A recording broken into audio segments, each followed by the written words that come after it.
Friends, welcome to Kamakshi tailoring class. నా పేరు సిరిమిలా జ్యోతి. నేను ఈరోజు 40 సైజ్ బ్లౌజ్ ఏ విధంగా కట్ చేయాలో చూపిస్తున్నాను. ఈ విధంగా బ్యాక్ నుంచి కొలత తీసుకోవాలి. ఆది బ్లౌజ్ తీసుకోవాలి. బ్యాక్ నుంచి హైట్ తీసుకోవాలి. హైట్ వచ్చి 15 ఇంచెస్ ఉంది. 1 ఇంచ్ యాడ్ చేస్తూ 16 తీసుకున్నాను. విడ్త్ వచ్చేసి 20 ఉంది. 20ని ఆఫ్ చేసి 10 ప్లస్ 2 ఇంచెస్ ఖర్చుకి. షోల్డర్ వచ్చేసి 11 ఇంచెస్ ఉంది. 5.5 తీసుకోవాలి. మనకు కుట్టిన తర్వాత షోల్డర్ 3 ఇంచెస్ ఉంది. 2.5 ఉంది. 3 ఇంచెస్ తీసుకున్నాను. బ్యాక్ నెక్ హైట్ వచ్చేసి 8 ఇంచెస్. బ్యాక్ నెక్ కట్ చేసి పెట్టుకోవాలి ఫ్రెండ్స్. అదే ఫ్రంట్కి యాజ్ టీస్గా పెట్టి మార్కింగ్ చేసుకోవాలి. మనకు లోత్ వచ్చేసి ఫ్రంట్ నెక్ వచ్చేసి 6.5 హాఫ్ ఇంచ్ లోత్ తీసుకోవాలి. షేప్ పెట్టి కట్ చేసుకోవాలి. 3.5 2.5. నేను ఫ్లీట్స్ ఏ విధంగా మార్కింగ్ చేయాలో చూపిస్తున్నాను. 3 ఇంచెస్ విడత తీసుకొని హాఫ్ ఇంచ్ మార్క్ చేసుకొని హైట్ వచ్చేసి 2 ఇంచెస్. అలాగే మనం ఫ్లీట్స్ అనేది 4 డ్రా చేసుకుంటున్నాం కదా ఫ్రెండ్స్. ఈ విధంగా ఆది బ్లౌజ్ సైజ్ ప్రకారంగా మార్కింగ్ చేసుకోవాలి. హ్యాండ్ కొలతలు చెప్తున్నాను. హ్యాండ్ కొలత హైట్ వచ్చేసి 12 ఇంచెస్. విడత వచ్చేసి 10 ప్లస్ 2. మజిల్ రౌండ్ వచ్చేసి 7 ఇంచెస్. కింద హ్యాండ్ రౌండ్ వచ్చేసి 4.5. ఈ విధంగా మార్కింగ్ చేసుకోవాలి. మనం హాఫ్ ఇంచ్ లోతు తీసుకోవాలి ఫ్రెండ్స్. ఈ విధంగా మార్కింగ్ చేసుకోవాలి. కట్ చేసి పెట్టుకొని మెయిన్ క్లాత్ పైన పెట్టేసి ఈ విధంగా కట్ చేసి రెడీగా పెట్టుకోవాలి. పెట్టుకున్న తర్వాత మనం లైనింగ్ అనేది నీట్గా ఏమాత్రం ముడత లేకుండా సాఫ్ట్గా వచ్చేటట్టుగా ఆల్పిన్స్ పెట్టుకుంటూ నీట్గా లైనింగ్ మొత్తం స్టిచ్ చేసుకోవాలి. అవుట్లైన్ మొత్తం స్టిచ్ వేసుకుంటూ రావాలి. ఎక్కడ ముడత రావద్దు ఫ్రెండ్స్. ఈ విధంగా ఎక్స్ట్రా తీసుకున్న దాన్ని క్లాత్ని ఈ విధంగా ఫోల్డ్ చేసుకోవాలి. అది మీకు ఒక టిప్. ఈ విధంగా స్టిచ్ వేస్తూ రావాలి. నీట్గా స్టిచ్ వేయాలి ఫ్రెండ్స్. ఎక్కడ బుగ్గలాగా రావద్దు. మీకు అలా అనిపిస్తే ఆల్పిన్స్ పెట్టుకోండి.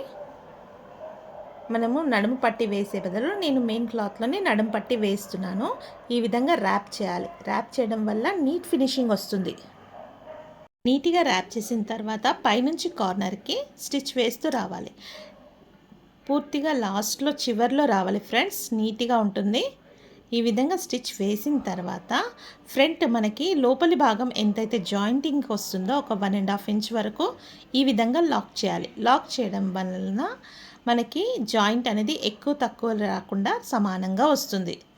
ఈ విధంగా కట్ చేసిన తర్వాత ఎక్స్ట్రా క్లాత్ని దగ్గరికి లైనింగ్ కరెక్ట్ సైజ్ ఉంటుంది ఫ్రెండ్స్. అదేవిధంగా కట్ చేసుకోవాలి. ఏమాత్రం ఎక్కువ లేకుండా కరెక్ట్ సైజ్ కట్ చేసి పెట్టుకోవాలి. అదేవిధంగా హ్యాండ్కు మనకు జాయింట్స్ వస్తాయి. జాయింట్స్ అనేది కరెక్ట్గా చూసుకుంటూ వేయాలి ఫ్రెండ్స్. ఒక దిక్కు స్ట్రైట్గా ఉంటుంది, మరో దిక్కు ట్రయాంగిల్ షేప్లో ఉంటుంది. ఈ విధంగా స్ట్రైట్కి జాయిన్ చేసుకోవాలి. జాయిన్ చేసిన తర్వాత కూడా ఫోల్డ్ చేసి పైనుంచి ఇంకొక స్టిచ్ వేయాలి. వేయడం వల్ల జాయింట్ అనేది ఊడిపోకుండా ఉంటుంది. ఈ విధంగా స్టిచ్ వేసిన తర్వాత లైనింగ్ కూడా జాయింట్ పడుతుంది ఫ్రెండ్స్. స్ట్రైట్గా అమర్చుకొని నీట్గా స్టిచ్ వేయాలి. బ్యాక్ ఫ్రంట్ వేయడం వల్ల జాయింట్ అనేది గట్టిగా ఉంటుంది. అదేవిధంగా మరో ప్రక్కన కూడా జాయింట్ చేసుకోవాలి. జాయింట్ అయిపోయిన తర్వాత మెయిన్ క్లాత్ పైన లైనింగ్ క్లాత్ అమర్చుకొని కింది లైన్ స్ట్రైట్గా పావించి వదులుకుంటూ స్టిచ్ స్ట్రైట్గా వేస్తూ రావాలి. నీట్గా రావాలి ఫ్రెండ్స్. స్ట్రైట్గా వచ్చిన తర్వాత దాన్ని రివర్స్ చేసి ఈ విధంగా పైనుంచి ఒక స్టిచ్ వేస్తూ రావాలి. ఇలా వేసిన తర్వాత ఒకసారి టర్న్ చేసుకొని మనకు లైనింగ్ ఏ విధంగా అయితే ఉందో అదే విధంగా స్టిచ్ వేస్తూ రావాలి. ఒక పావించి వదులుతూ వేయాలి ఫ్రెండ్స్. ఎక్కడ బుగ్గలాగా రావద్దు. నీట్గా ఇట్లా సెట్ చేసుకుంటూ వేయాలి. వేసిన తర్వాత ఎక్స్ట్రా క్లాత్ని కట్ చేసుకోవాలి. ఈ విధంగా కట్ చేసుకున్న తర్వాత మధ్యలో ఒక టక్ ఇవ్వాలి. తర్వాత అదేవిధంగా ఇంకొక హ్యాండ్ కూడా రెడీ చేసి పెట్టుకోవాలి. తర్వాత ఫ్రంట్ అనేది నీట్గా ఇలా సెట్ చేసుకుంటూ స్టిచ్ వేస్తూ రావాలి. ఎక్కడ బుగ్గలాగా రావద్దు ఫ్రెండ్స్. రెండు కలిపి ఒకటే క్లాత్ లాగా రావాలి. నీట్గా సెట్ చేస్తూ స్టిచ్ వేస్తూ రావాలి. ఈ విధంగా స్టిచ్ వేసిన తర్వాత ఎక్స్ట్రా క్లాత్ ఉంటే కట్ చేసుకోవాలి. చూడ్డానికి ఈ విధంగా ఉంటుంది. లైనింగ్ కూడా స్టిచ్ వేసుకోవాలి. లైనింగ్ స్టిచ్ వేసిన తర్వాత ఇంకొక ఎక్స్ట్రా పీస్ని కింద జాయిన్ చేసుకోవాలి. ఇప్పుడు మనము ఫ్లీట్ అనేది ఈ విధంగా కుట్టుకోవాలి. మనం ఏ విధంగా అయితే మార్కింగ్ చేసామో అదే విధంగా స్టిచ్ వేస్తూ రావాలి. ఎక్స్ట్రా ఉన్న క్లాత్ని ఈ విధంగా ట్రయాంగిల్ షేప్లో ఫోల్డ్ చేసి పైనుంచి ఇంకొక స్టిచ్ వేయాలి. అలా వేయడం వల్ల మనకి ఈ షేప్ పట్టి వేసేటప్పుడు ఆ ఫ్లీట్ అనేది లోపలికి రాకుండా ఉంటుంది. ఈ విధంగా మనం పావించి విడుతుతో ఫోర్ ఫ్లిట్స్ని స్టిచ్ వేసుకోవాలి. వేసుకున్న తర్వాత షేప్ పట్టి అనేది ఇలా అమర్చుకోవాలి. షేప్ పట్టి కుట్టేటప్పుడు ఫ్రెండ్స్ ఈ విధంగా కొద్దిగా సెట్ చేసుకోవాలి. మనకు సరిపడే అంత ఉందా లేదా ఒకసారి చెక్ చేసుకున్నాక పావించి వదులుతూ స్టిచ్ వేస్తూ రావాలి. ఈ విధంగా స్టిచ్ వేసిన తర్వాత కట్ చేసి ఎక్స్ట్రా క్లాత్ని కట్ చేసుకోవాలి. కట్ చేసుకున్న తర్వాత ఈ విధంగా ఫోల్డ్ చేసుకోవాలి. ఫోల్డ్ చేసుకున్నాక మనకు ఫస్ట్ జాయింట్ లాస్ట్ జాయింట్కి కలుపుతూ ఈ విధంగా స్టిచ్ వేస్తూ రావాలి. అంటే మధ్యలో ఒక జాయింట్ ఉండిపోతుంది. ఫస్ట్ లాస్ట్కి జాయిన్ చేస్తూ రావాలి. ఈ విధంగా కొద్దిగా జాయిన్ చేయాలి ఫ్రెండ్స్. జాయిన్ చేసేటప్పుడు లోపలి క్లాత్ స్టిచ్ లోపలికి రాకుండా వేలుతో లోపలికి నెట్టుతూ స్టిచ్ వేస్తూ రావాలి. ఒకవేళ స్టిచ్ లోపలికి వస్తే మనం రివర్స్ చేసేటప్పుడు స్ట్రక్ అయిపోతుంది, రాదు. ఈ విధంగా కొద్దిగా ఈ విధంగా సెట్ చేస్తూ క్లాత్ని నీట్గా ఈ విధంగా ర్యాప్ చేయాలి. ర్యాప్ చేసిన తర్వాత కార్నర్కి కూడా ఒక స్టిచ్ వేయాలి. కార్నర్కి స్టిచ్ వేయడం వల్ల ఫినిషింగ్ అనేది నీట్గా కనిపిస్తుంది. ఈ విధంగా సెట్ చేస్తూ కరెక్ట్ స్టిచ్ పైనే రావాలి. స్టిచ్ అనేది కూడా నీట్గా రావాలి, వంకరగా రావద్దు ఫ్రెండ్స్. ఈ విధంగా నీట్గా సెట్ చేసుకోవాలి. అదేవిధంగా మరొక పక్కన కూడా రెడీ చేసి పెట్టుకోవాలి.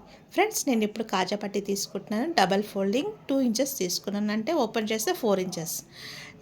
ఉక్స్ పట్టి మాత్రం డబల్ ఫోల్డింగ్ 1 ఇంచే తీసుకుంటున్నాను. ఈ విధంగా మార్కింగ్ చేసి కట్ చేసి పెట్టుకోవాలి. తర్వాత ఇప్పుడు ఉక్స్ పట్టి వేస్తున్నాను. డబల్ క్లాత్ని ఈ విధంగా ఫోల్డ్ చేసి కార్నర్కి స్టిచ్ వేస్తూ రావాలి. తర్వాత పైనుంచి కూడా ఒక స్టిచ్ వేయాలి. పైనుంచి స్టిచ్ వేయడం వల్ల నీట్గా బెండ్ అవుతుంది. తర్వాత కట్ చేసి ఎక్స్ట్రా క్లాత్ని ఈ విధంగా లోపలికి మడిచేసి స్టిచ్ వేస్తూ రావాలి. కార్నర్కి అనేది ఫ్రంట్ బ్యాక్ రబ్ చేయాలి ఫ్రెండ్స్. ఈ విధంగా కార్నర్కి వేయాలి, కట్ చేయాలి. ఇప్పుడు కాజా పట్టి కింది నుంచి పైకి వస్తుంది. ఈ విధంగా పావించి వదులుతూ కింది నుంచి స్టిచ్ వేస్తూ రావాలి. నీట్గా రావాలి ఫ్రెండ్స్. తర్వాత కట్ చేసి మనకి ఎంత కావాలో అంత క్లాత్ ఉంచేసి మిగిలిన క్లాత్ని తీసేసి ఎక్స్ట్రా క్లాత్ని ఫోల్డ్ చేసి ఈ విధంగా కరెక్ట్ జాయింట్ పైన, జాయింట్ అనేది లోపలికి మడిచేయాలి. ఆ జాయింట్ పైన ఈ క్లాత్ వచ్చేటట్టు చూసుకుంటూ స్టిచ్ వేస్తూ రావాలి. ఒక పావించి వదులుతూ మళ్ళీ ఇంకొక స్టిచ్ వేయాలి. ఫ్రెండ్స్ ఈ వీడియో నచ్చినట్టయితే లైక్ చేయండి, షేర్ చేయండి, సబ్స్క్రైబ్ చేయండి ఫ్రెండ్స్. ఈ విధంగా సెట్ చేసిన తర్వాత ఏదైనా ఎక్కువ ఉందా చూసుకోవాలి. ఎక్కువ ఉన్నది మార్కింగ్ చేసి కట్ చేసుకోవాలి. మనం బ్యాక్ కూడా ఫ్లీట్ పెట్టుకోవాలి ఫ్రెండ్. బ్యాక్ ఫ్లీట్ అనేది షోల్డర్ మధ్య భాగం నుంచి తీసుకోవాలి. తీసుకొని ఫ్రంట్ బ్యాక్ రబ్ చేస్తూ 3 ఇంచెస్ వరకు మార్కింగ్ చేశాను. ఈ విధంగా స్టిచ్ వేస్తూ రావాలి. ఎక్స్ట్రా క్లాత్ని కట్ చేసుకోవాలి. మరో ప్రక్కన కూడా అదే విధంగా కుట్టాలి. మనం ఫ్లీట్ అనేది కరెక్ట్గా షోల్డర్ మధ్య భాగం నుంచే తీసుకోవాలి ఫ్రెండ్స్. అలా అయితే మనకు భుజాలు జారకుండా ఉంటాయి. ఈ విధంగా స్టిచ్ వేస్తూ రావాలి.